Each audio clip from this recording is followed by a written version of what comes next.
comment préparer son animal aux vacances? Faut-il le toiletter, le vacciner? On en parle avec vous, Natacha Harry. D'abord, un animal est sensible à l'été.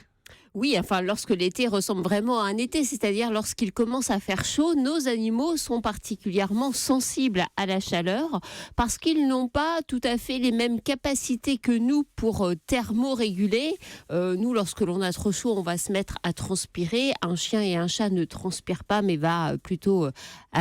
je cherche mon mot, excusez-moi. Mais je ne sais pas, halter. Voilà, merci Jean-Marc. Vous m'avez perturbé avec votre sac à sapin. Mais non, c'est un sac à Julie.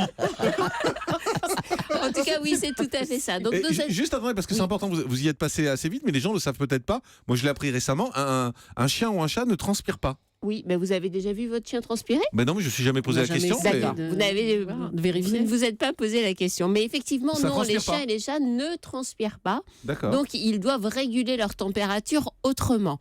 Et pour réguler leur température autrement, le mieux, c'est surtout déjà de ne pas les exposer à de très fortes températures. Lorsque la chaleur estivale arrive, on évite de les laisser en plein soleil. Bien évidemment, on ne les laisse pas enfermés dans une voiture, même pendant 5 minutes pour aller faire une course, parce que on sait à quel point la température à l'intérieur d'un véhicule peut monter extrêmement vite lorsque le véhicule est à l'arrêt.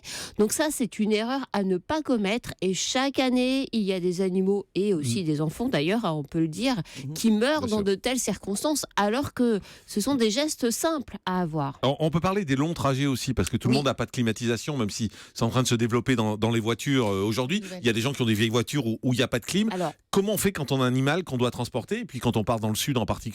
Moi, je me souviens avoir fait un long voyage dans ma voiture pourrie en 205 à l'époque avec mon chien en partant en Espagne. C'était l'horreur dans la voiture et mon chien en pouvait plus, quoi. Je vous imagine bien dans votre 205. Je vous promets, c'est ma vie, Natacha, c'est ma vie. Ça a changé, il a une 305 maintenant. C'est ça.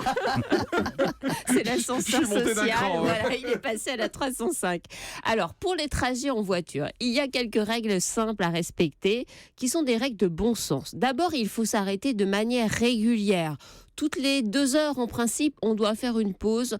On sort l'animal de la voiture, on lui donne à boire et on lui laisse le temps de respirer, de gambader un peu s'il s'agit d'un chien en l'attachant.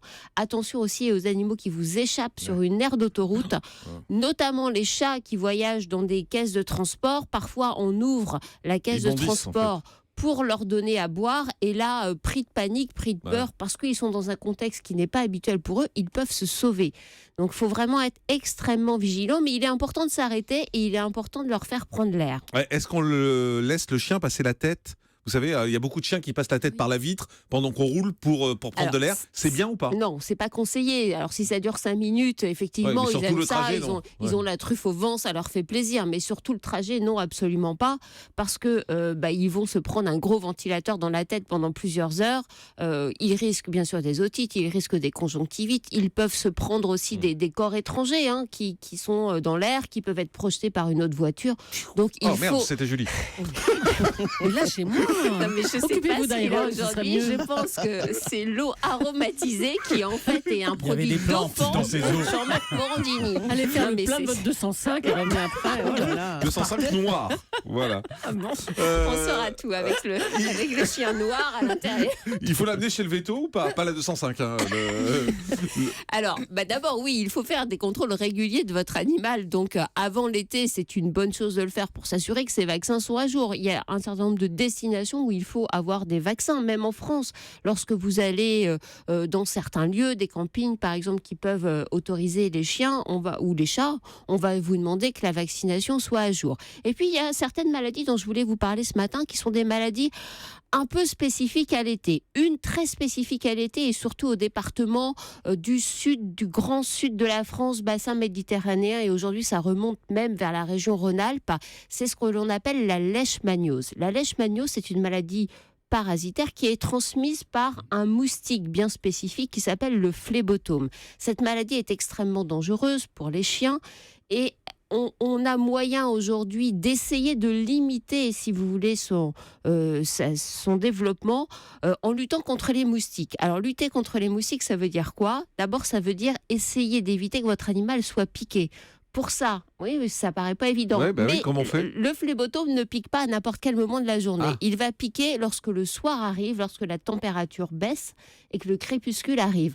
Donc, à partir de 17-18 heures, quand vous êtes dans des régions à risque, je rappelle, bassin méditerranéen et Rhône-Alpes, vous rentrez votre animal à l'intérieur et vous ne le laissez plus sortir parce que ça limite vraiment le risque de piqûre par ces moustiques. Entre 17 et 21 heures à peu près, c'est ça ?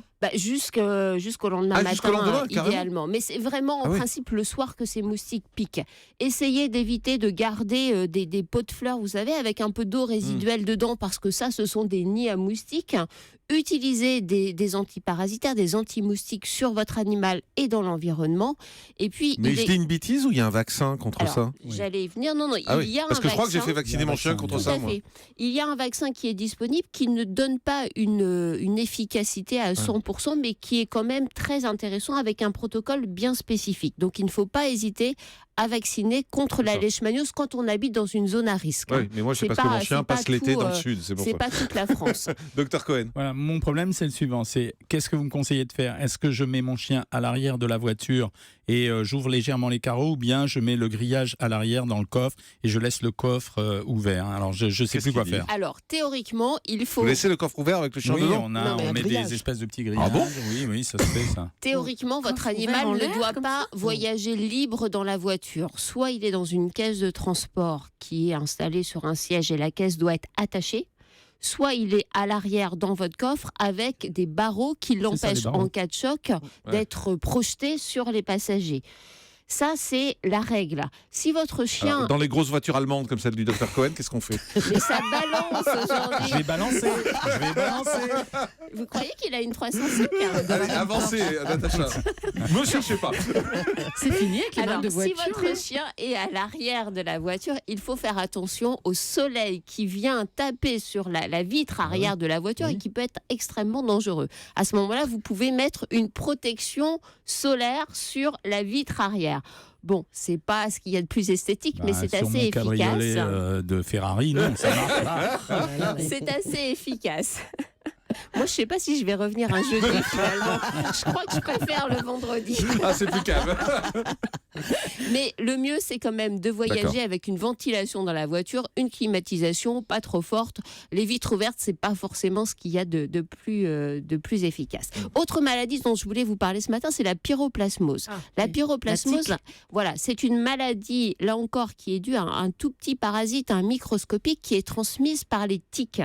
Cette maladie, elle peut exister tout au long de l'année, mais c'est vrai qu'en ce moment, on est particulièrement dans une période à risque en raison de la chaleur qu'on a un petit peu selon les régions et de l'humidité aussi très grande. Chaleur et humidité, les tiques adorent, et tique veut dire risque de transmission de cette maladie. Pour cela, pour éviter que cette maladie ne touche votre animal, il faut bien sûr utiliser des produits tout au long de l'année anti-puces, anti-tiques qui sont relativement efficaces. On peut également utiliser des vaccins contre la pyroplasmose qui aussi montrent une efficacité pas totale, mais quand même une bonne efficacité. Et à chaque retour de promenade ou si votre chien se balade dans le jardin, le soir, vous faites une petite inspection, vous le caressez un peu partout. Et ça, là, faut vous le faire pouvez tout le temps, sentir... de toute façon, en même temps. Oui, bien sûr, il faut le faire tout le temps. Mais là, chaleur et humidité, comme on connaît en ce moment, c'est vraiment une période difficile pour nos animaux. Ça, ce sont, on va dire, des conseils un peu de base pour l'été. Les autres conseils importants, c'est d'éviter les risques de coups de chaleur et de déshydratation. Donc il faut penser à leur donner de l'eau régulièrement. Mais on ne peut pas obliger son chien à boire en même temps s'il fait chaud. Donc il faut qu'il y aille naturellement. Peut-être que vous pouvez tester l'eau aromatisée pour lui donner envie de boire. Ça donne sur Jean-Marc, ça c'est dangereux. Il va quand même. finir Et c'est là que totalement Jean-Michel dit allez la déshydraté. fraise. Parce que c'est pas bon. Merci Julie pour cette intervention. On ne peut pas l'obliger à boire, mais rares sont les animaux qui, en bonne santé à la base, refusent de boire. En principe, lorsque votre animal est en bonne santé, il va boire naturellement et plus il va faire chaud, plus il va avoir envie de boire. Donc il faut lui assurer de l'eau en quantité, de l'eau fraîche et de l'eau propre. Un mot surtout. sur le toilettage, une phrase. Bah, le toilettage, c'est toute l'année. Toiletton, ça leur fait du bien, ça enlève les poils morts et bien sûr qu'il faut toiletter. Hein, On Dr. peut Cohen même le faire soi-même avec un... Ça, c'était une attaque personnelle. Non, mais Oui, c'est votre barbe, là. C'est quoi cette barbe? C'est une nouvelle mode, voilà, c'est un style Mais c'est pour nouveau. les jeunes? Non, mais justement, voilà, je vous l'ai dit tout à l'heure. C'est pas un peu long quand même. Non, c'est pas un peu long. Mais je vais chez un barbier. Je vous donnerai l'adresse la prochaine C'est fois. vrai, ça vous va? Ah, Ça vous va. vous payez On pour fait une ça pause, on se retrouve dans un instant.